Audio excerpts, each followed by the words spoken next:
Kompetensi inti dan kompetensi dasar pendidikan dasar dan menengah. Untuk kelas 7, tujuan kurikulum mencakup 4 kompetensi, yaitu kompetensi sikap spiritual, sikap sosial, pengetahuan, dan keterampilan. Kompetensi tersebut dicapai melalui proses pembelajaran intrakurikuler, kokurikuler, dan ekstrakurikuler. Kompetensi inti mencakup dalam memahami pengetahuan dan berdasarkan rasa ingin tahunya tentang ilmu pengetahuan, teknologi, seni budaya terkait fenomena dan kejadian tak nampak mata. Kompetensi dasar mengidentifikasi fungsi sosial, struktur teks dan unsur kebahasaan teks, interaksi interpersonal, lisan dan tulis.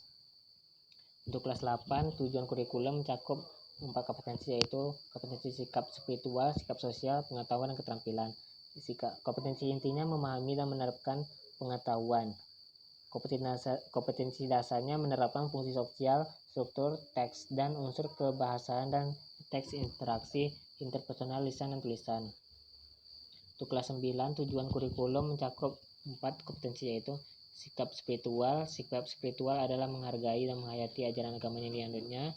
Sikap sosial adalah menunjukkan perilaku jujur, disiplin, dan tanggung jawab, serta pengetahuan dan keterampilan. Kompetensi inti memahami dan menerapkan pengetahuan tentang kejadian tak nampak mata.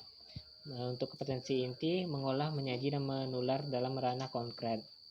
Untuk kompetensi dasar menerapkan fungsi sosial, struktur teks, dan unsur kebahasaan.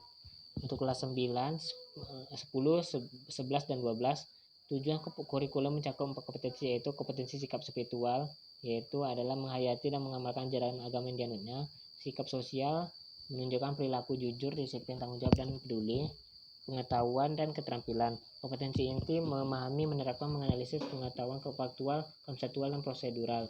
Kompetensi inti mengolah, menalar, dan menyaji dalam ranah konkret dan ranah abstrak. Kompetensi dasar menerapkan fungsi sosial, struktur teks, dan unsur kebahasaan.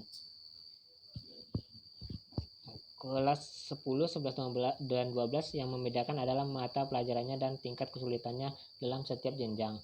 Tujuan kurikulum mencakup 4 kompetensi yang tadi,